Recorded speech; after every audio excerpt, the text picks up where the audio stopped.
இன்னைக்கு சட்டமன்றத்தில் நடந்த கூட்டத்தில் ஆளுநர் உரை மீது நம்ம நன்றி தெரிவிக்கும் ஒரு தீர்மானம் தான் இன்னைக்கு.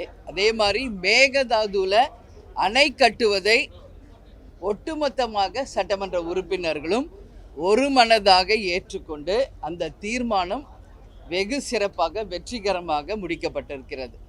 அது மேகதாதுவில் அணை கட்டக்கூடாது என்பதை ஒட்டுமொத்த சட்டமன்ற உறுப்பினர்களுமே ஏற்றுக்கொண்டு முழு மனதோடு அந்த தீர்மானம் நிறைவேற்றப்பட்டிருக்கிறது என்பதை நாம் வரவேற்கிறோம். தேசிய முற்போக்கு திராவிட கழகமும் அந்த தீர்மானத்தை நாங்கள் வரவேற்று நான் சபையில் பேசினேன். அடுத்தது நாம் பேச வேண்டிய சப்ஜெக்ட் இன்னைக்கு இரங்கல் தீர்மானம் நிறைவேற்றப்பட்டது. அனைவருக்குமே இரங்கல் தீர்மானம் நிறைவேற்றணும், அவங்க ஆன்மா சாந்தி அடையணும்னு நான் வேண்டிக்கிறேன். அதுக்கு அடுத்தது ஆளுநர் உரை மீது நம்ம நன்றி தெரிவித்து ஒரு அறிக்கை இருக்கணும், நம்மளுடைய ஸ்பீச் அதில் இருக்கணும். ஆனால் இன்றைக்கி நான் சட்டமன்றத்தில் பார்க்குறேன், எக்ஸ்டென்ஷன் ஆகி போயிட்டே இருக்கு. ஸோ அங்கே பேசுகிறது எல்லாருமே நம்ம பார்த்தா ஒரு தனி கட்சியினுடைய துதிப்பாடலும் தனி தலைவர்களை பற்றி துதிப்பாடல்களும் தான் அங்கே அதிகமாக இருக்கு. பேரவைத் தலைவர் அவர்கள் பல முறை சொன்னார், இது ஆளுநர் மீது நம்ம நன்றி தெரிவிக்கிற தீர்மானம், அதை பற்றி நீங்கள் பேசுங்கன்னு. பட் இன்றைக்கு வரைக்கும் இப்போ வரைக்கும் தனி மனித துதிப்பாடல்களும் தனி கட்சியின் துதிப்பாடல்கள் மட்டும்தான் அங்கே போயிட்டுருக்கு. இது ரொம்ப ரொம்ப எனக்கு மனசுக்கு கவலை அளிக்கிற ஒரு விஷயமா நான் அதை பார்க்குறேன். என்ன சப்ஜெக்ட் இன்னைக்கு பேசணுமோ அந்த சப்ஜெக்டை பேசாமல் டைவர்ட் ஆகி வேறு வேறு வேறு சப்ஜெக்ட் போயிட்டே இருக்குது, இன்னும் போயிட்டே இருக்குது. இது எப்போ முடியும்னு எனக்கே தெரியல. இதை நான் உண்மையிலேயே வேதனையோடு இந்த இடத்துல நான் பதிய வைக்கிறேன். இன்றைக்கி சப்ஜெக்ட் என்ன, ஏன் அந்த சப்ஜெக்டை பற்றி பேசாமல் வேறு எதோ பேசிகிட்டு இருக்காங்க எல்லாரும். அது மட்டும் இல்லை, அதுக்கு வெறும் துதிப்பாடல்கள் தான் இருக்குது. ஒரு கட்சியின் துதிப்பாடல், தலைவர்கள் துதிப்பாடல், அது மாதிரி அப்படி பேசணும்னு நாங்கள் ஆரம்பித்தா எவ்வளவோ பேசலாம். லஞ்ச ஊழல் பற்றி, ஜாதி பற்றி எல்லாம் வந்தது அங்கே டாபிக். அப்படி பார்த்தா தமிழ்நாட்டிலே ஜாதி மதம் இன மொழிக்கு அப்பாற்பட்டு கேப்டன் அவர்கள் தனி மனிதராக தனி கட்சி ஆரம்பித்து தேர்தலை சந்தித்தார். எந்த ஜாதியும் இல்லை, எந்த மதமும் இல்லை, எந்த மொழிக்கும் இல்லாமல் அவர் ஒரு தலைவராக அனைவருக்கும் ஒரே சமமான ஒரு தலைவராக இருந்தார். அதே போல் படிக்காத ஏழைகளுக்கு வேலை வாய்ப்பை உருவாக்கணும்னு சொன்னார். வறுமை கோட்டிற்கு மக்களே இல்லை என்ற நிலையை உருவாக்கணும் என்ற பல்வேறு கொள்கைகளை நாம் அன்றைக்கி சொன்னோம்.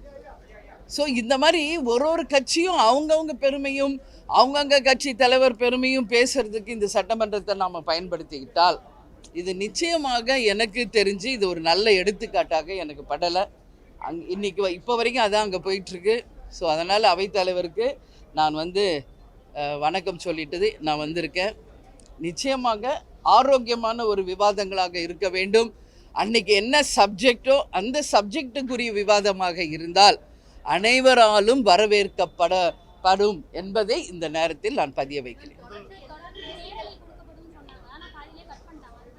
அதுதான் இதுதான் கேப்டன் அன்னிலிருந்து சொல்கிறார், நேரலையிலே கொண்டு வாங்க. தமிழ்நாடு முழுக்க இருக்கின்ற மக்கள் சபையில் நடக்கும் நிகழ்வுகளை நேரடியாக பார்க்கணும்.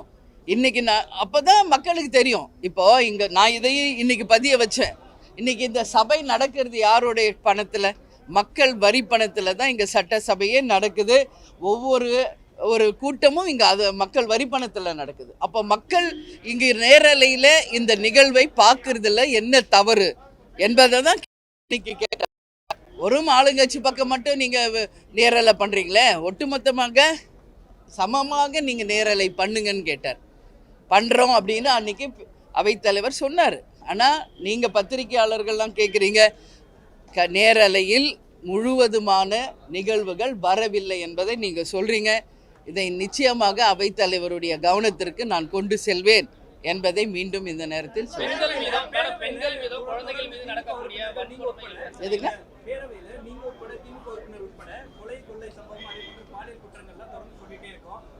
ஒழுங்கு பிரச்சனைகள் பத்தி பேசுறோம். அந்த துறையை கையில் வச்சிருக்க முதலமைச்சர் அதை பத்தி எந்த பதிலுமே சொல்லாம இருக்காரு. அதை பற்றி அவர் தான் சொல்லணுங்க. நாங்கள் என்ன பதில் சொல்ல முடியும்? இன்னைக்கு வந்து முதலமைச்சர் பேசும்போது அவருடைய உரையில் அதை பற்றி சொல்கிறாரா என்பதை பொறுத்திருந்து பார்ப்போம். இது அவங்க தான் அதை சொல்லணும்.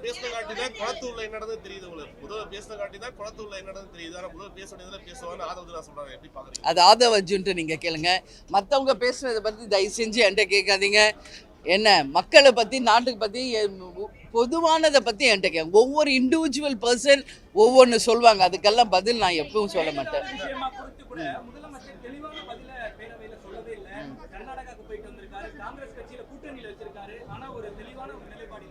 நாங்கள் தான் இப்போ வந்து டெய்லி ப்ரெஸ்ஸில் சந்திக்கிறோங்க. இந்த பதிலை வந்து நீங்கள் அவங்கக்கிட்ட கேட்கணும். மேபி டியூஸ்டே வந்து முதலமைச்சருடைய பதில் உரை இருக்குது, அதில் ஏதாவது சொல்கிறாரா என்பதை பார்ப்போம். ஆனால் மேகதாதுவில் அணை கட்டுவதை நிச்சயமாக ஏற்றுக்கொள்ள முடியாது என்பது தீர்மானம் நிறைவேற்றப்பட்டிருக்கிறது. அது மட்டும் இல்லை, இன்றைக்கி நான் ஸ்ட்ராங்காக சொல்லியிருக்கேன்.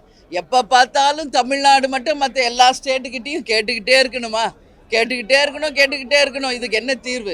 சுதந்திரம் வாங்கின காலத்திலேருந்து 2026 வரைக்கும் நம்ம வந்து கர்நாடகா கிட்ட கேட்டுக்கிட்டு இருக்கோம், கேரளா கிட்ட கேட்டுக்கிட்டு இருக்கோம், ஆந்திரா கிட்ட தண்ணிக்காக கேட்டுக்கிட்டு இருக்கோம், இன்னும் கேட்டுக்கிட்டு தான் இருக்கிறோம்.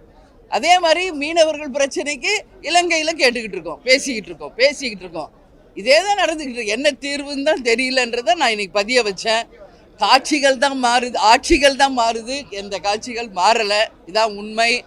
அதனால் நான் என்ன சொல்கிறேன், மற்றவர்களை நாம் கேட்பதை விட்டு தமிழ்நாடே தன்னிறைவு பெற்றதாக, அது மின்சாரமாக இருந்தாலும், தண்ணீராக இருந்தாலும், வேலை வாய்ப்பாக இருந்தாலும், எல்லாத்துக்கும் தன்னிறைவு பெற்ற ஒரு மாநிலமாக தமிழ்நாடு வர வேண்டும் என்பதுதான் என் கருத்து. அதுதான் கேப்டன் அவர்கள் கருத்து, அதுதான் தேமுதிகவின் கருத்து. இதை நான் அவையில் வந்து இன்னைக்கு பதிய வைத்திருக்கிறேன். அது போன்ற ஒரு மாற்றத்தை தான் மக்கள் எதிர்பார்க்கிறார்களே ஒழிய இங்கு ஆட்சிகள் மட்டும் மாறிக்கிட்டு மக்கள் எதிர்பார்க்கவில்லை. அப்படி கிடையாது. அன்னிலேருந்து இன்னைக்கு வரைக்கும் கேட்டுக்கிட்டு தானே இருக்கும். சுதந்திரமானதுலேருந்து இன்னைக்கு வரைக்கும் நீங்கள் ஒரு எக்ஸாம்பிள் எடுத்துக்கங்க. ஒவ்வொரு முறையும் காவேரி தண்ணிக்காக போய் கர்நாடகா கிட்ட கேட்குறோம். மேகதாதுவில் அணை கட்டக்கூடாதுன்னு சுப்ரீம் கோர்ட்டில் கேஸ் போடுறோம். அவங்க ஸ்டே கொடுக்குறாங்க. மீறி அவர் வந்து சிவகுமார் இப்போ முதல்வர் சொல்லிட்டு தான் இருக்கார். அதே மாதிரி முல்லை பெரியாறு டேமில் அந்த உயர்வு கம்மி பண்ணணுன்றோம். அதுவும் தொடர்ந்து நடக்குது. மீனவர்கள் பிரச்சனை இது வரைக்கும் ஓயலை. எல்லா பக்கமும் எல்லா பிரச்சனையும் தொடர்ந்துக்கிட்டு தான் இருக்குது.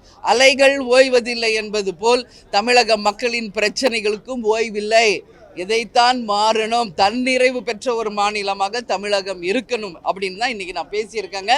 அதுதான் என்னுடைய இன்னைக்கு அவையில் நான் பேசியது. நன்றி, வணக்கம்.